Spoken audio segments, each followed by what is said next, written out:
Hello everyone, I hope that you're doing well. Thank you for tuning in because this is an experiment and this is going to be my reaction to My Hero Academia Season 7 Episode 20, the penultimate episode. Yeah, and it's going to be a Toga episode. Also, All Might is taking on All for One. So the good thing is that Toga and All Might have a shared color. Oop, that's not it. There it is. Yellow. We're gonna make it yellow. This time it's easy. Last episode we got the Dabi episode that finished the Dabi fight.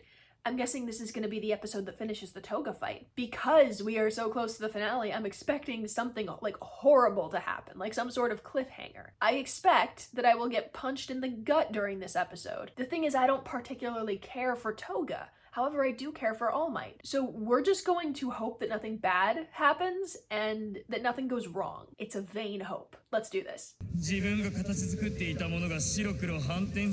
they using a piano?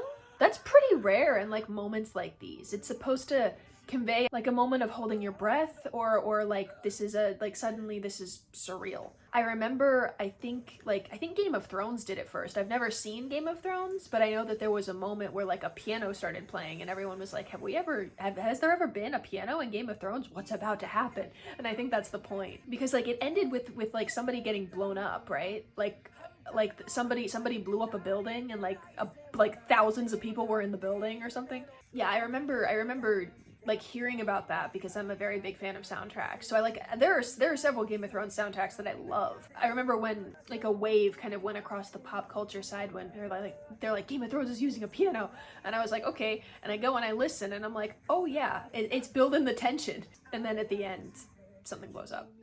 I'm kind of focused on music right now because I just went to a Porter Robinson concert and like I was not expecting it to be as good as it was. But I mean, I like the rest of the EDM dubstep population loved Nurture. So much so that I want to actually try getting into that, trying to make music. That's an interesting scene to call back to. He was able to do a lot more than that. Is her awareness all over the place now? I don't know what that says.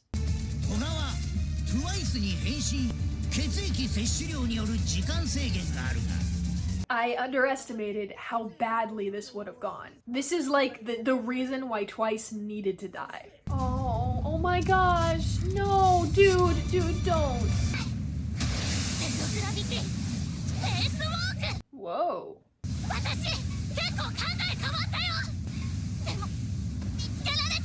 What is about to happen?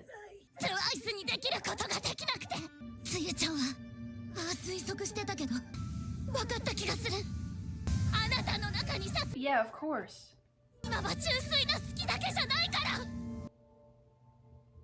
Oh. No, she got it. She got it. That reaction proves it.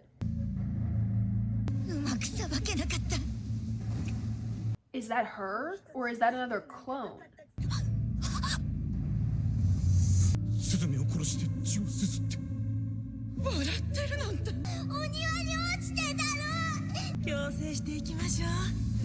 Oh my gosh.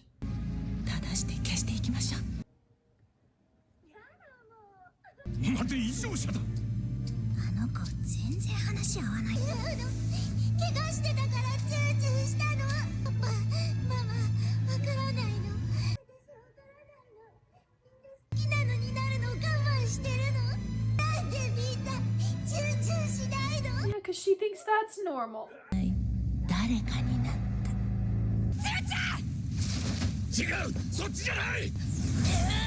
Oh my gosh.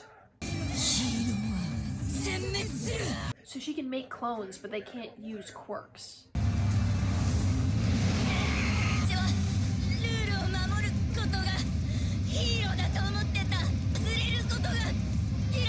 Oh, that's terrifying. To save you. Yeah, to face you. Wow.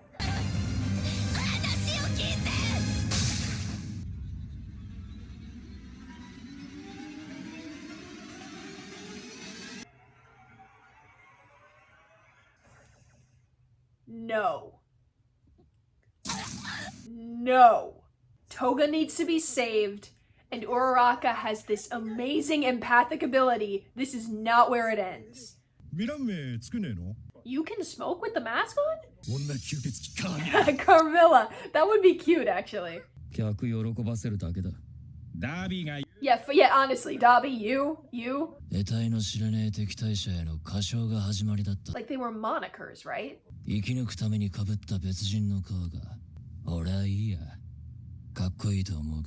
You would, solo gamer. She wants to be herself.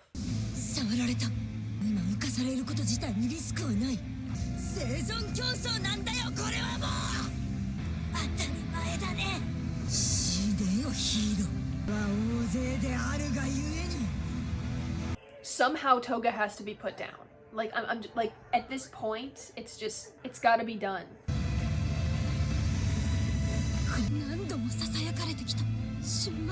Yeah.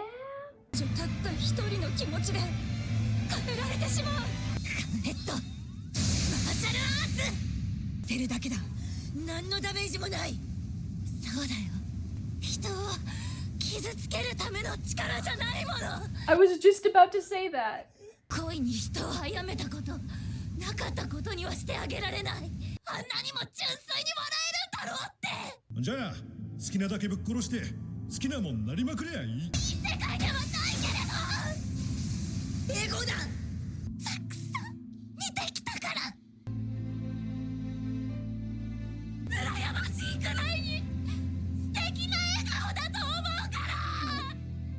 I mean, she's telling the truth.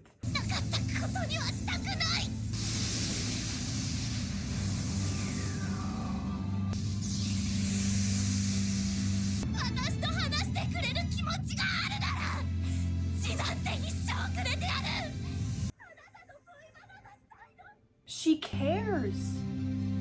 She cares. That is a genuine expression of empathy, I guess? Like, she finally figured out how Toga felt. Whoa. Quirk evolution.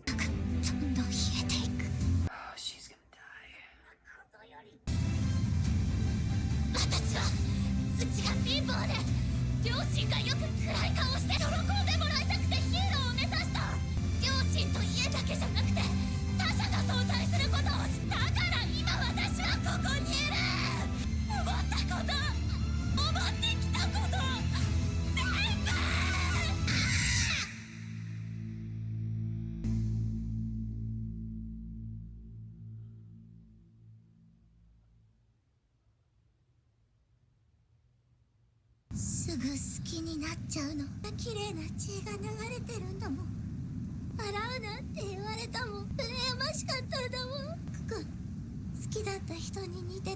Oh, wow. They actually look alike.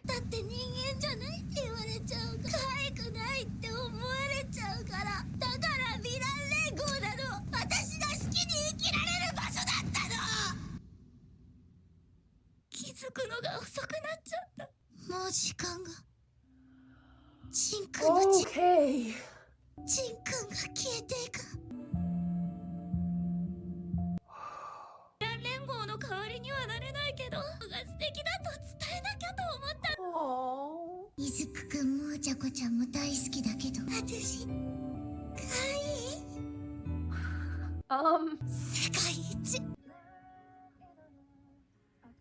Yo. Okay. Wow.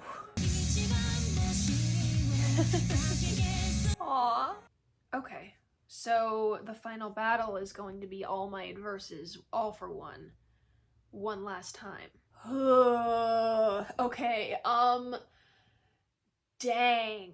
Well, now we know the answer to why she like why can't I become Jean, is what she says. Sue's theory was interesting, but Toga is at war with herself. That has been obvious since, well, honestly, like when we look back on it, she keeps saying, I want to be the people I love. I want to be the people I love. I want to be like them. Meanwhile, while she's with the League of Villains, she said, like, let me join your League of Villains, specifically because she wanted to be herself. There's this tug of war between self-love and wanting to be normal like everyone else that's happening inside her. I feel like there is this deep-seated want or need to be normal. That way people won't look at her afraid. I'm doing this all without like notes written in front of me. I feel like if I write something down, I'll be able to speak my mind a little bit more. The thing is, Ochaco and Toga have kind of been like destined to fight ever since Ochaco met Toga in the summer camp. It wasn't until they met up again that Toga realized she and Uraraka liked the same boy, Deku. And when Deku rejected her, she got a little angry. She used Sad Man's Death Parade to great effect. All of the clones that she made of like all of the other people reminded me of, does anybody remember Soul Eater? Does anybody remember what happened when Krona absorbed the Kishin? For those of you who are anime onlys, that happens in the manga. Krona is terrifying in the manga, and he became like this weird like Muppet creature, and I'll show a picture. And that's like anytime Sue replicated Froppy in her clones, that's what it looked like. That's what I thought of. I was like, oh no, I thought I wouldn't be cursed with this image again. Anyway, this anime has been doing something that I don't think many other anime have done. At least like when it comes to action anime and it comes to like what people want and what bad people want. Usually the whole story is keeping the bad person from getting what they want. But in terms of, but Horikoshi's writing is so excellent that I'm not even talking about just Toga for this. The last episode with Toya and with his family, Toya essentially got what he wanted. He got his family watching him as he demonstrated his power. His inner child was fulfilled in that moment. The needs of his inner child were met. Even though Endeavor never outwardly said, I'll watch you. Even though his family never outwardly said, I'll watch you. They were all still very intent on stopping him. But from the way Toya saw it, he was being watched. He was being acknowledged. And that was a good way to basically give Toya what he wanted without doing it, you know? Uraraka knew and figured out, because honestly, she has the most empathy out of any characters in this entire story, and I applaud her so much for that, is that she was able to finally, a little bit late, but finally see things from Toga's point of view. Toga wants to be herself. Now, Toga is in an endless stream, an endless loop of just misery. Her existence is just as harmful to her as it is to everyone else. Toga wants to live as herself. She wants to be herself, and she wants to be considered normal. She wants her way of living to be considered normal. Then again, being herself means becoming other people. She wants to drink their blood. She wants to be that person. And usually, that person in that society is apart from her. Everyone else is normal and she's not, and she wants to become someone else. Now, she's a normal person. I feel like it's not only that she wants to become other people. She wants to become other people to fit in, because people have not called her normal. They've called her a demon. They've called her inhuman. And meanwhile, she's thinking to herself, like, well, why isn't everybody sucking everybody's blood? Because that's what I think normal is. They took her to like a camp for troubled Quirk users? Oh my gosh, like, that's nuts! Not to mention, I feel like said camp was not exactly the kind that looked to, like, help.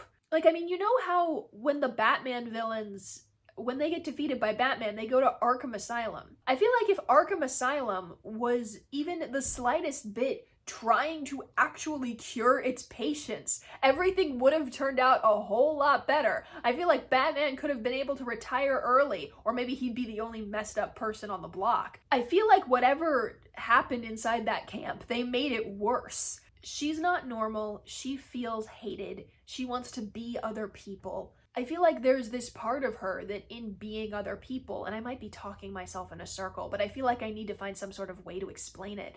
She wants to do it because that's what her quirk is telling her to do, but also because if I'm somebody else, I'll fit in. It's just this endless loop of misery for her because she wants to drink somebody's blood. And once she drinks somebody's blood, she's normal. But once it wears off, she's back to being herself again. And if she loves being herself so much, why does she keep wanting to drink other people's blood? It's this now. Like, now that it's been put in front of me in this way, now instead of following your instincts, your pure love, you have malice inside of you. And the quirk isn't working as perfectly because your quirk is driven by love, not by hate. Like, now I get it, and I feel really sorry for her. All she wanted, all she needed is for somebody to call her normal. Was for somebody other than herself to acknowledge that that is what normal meant. I mean, Twice, bless his heart, said if you want to be yourself, then go and kill and do what you want. In a way, Twice was telling her that being yourself means killing. And that's kind of what drove her anger. Her whole thing was annihilate everybody, kill everybody, while she was Twice, because Twice told her to do that. Twice thought that that was what being normal must mean to her.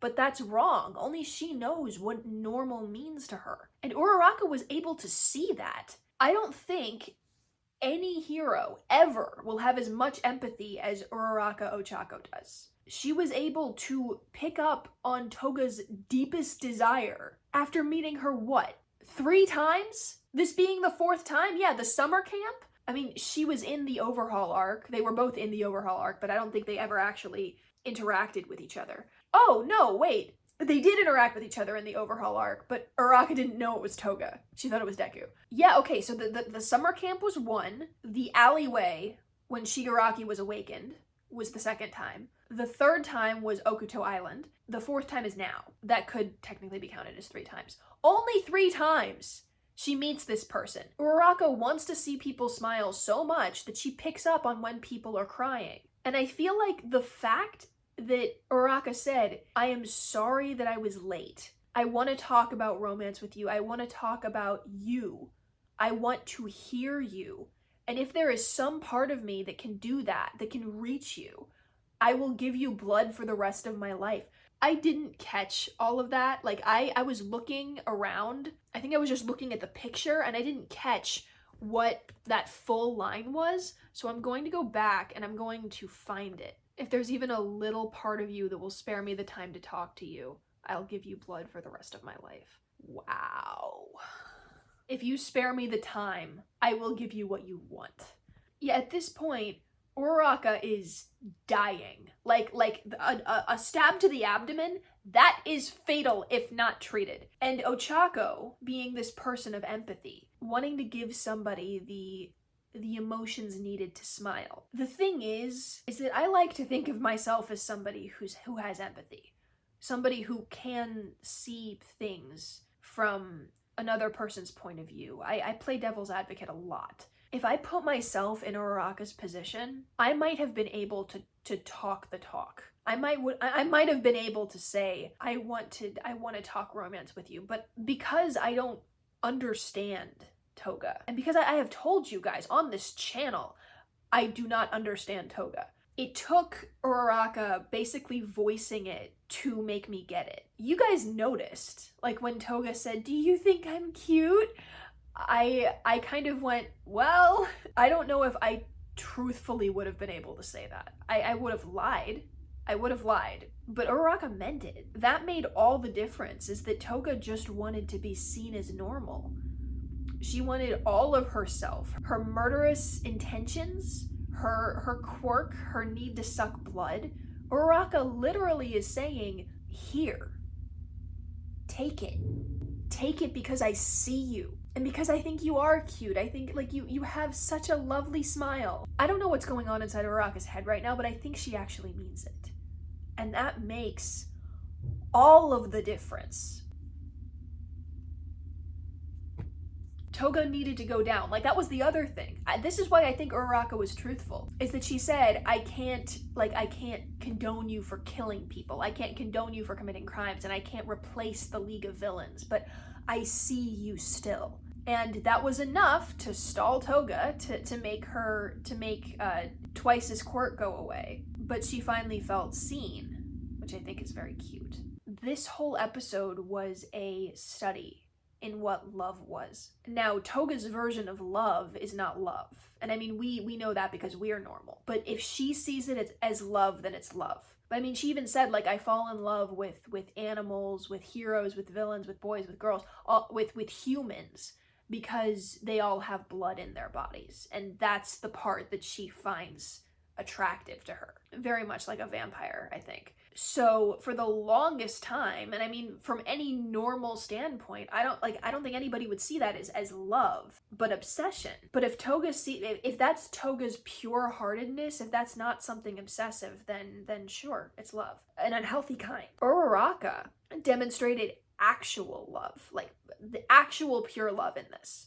Uraraka is taking this twisted self-hatred plus obsession plus love and showing her what real love is. And it worked. And that should not be overstated. It should not be thrown under the rug. This girl saved a villain by giving her what she had been searching for her entire life. I mean, even Uraraka herself, her quirk is not something that hurts. It's something that it makes burdens lighter. Be sure to like, comment, and subscribe. Ding the bell for notifications. You don't have to, but it would be super, super cool if you did. Comment below. Tell me your theories. Tell me your analyses. Tell me what you think is going to happen next. And yeah, thank you so much for staying, and have a nice day.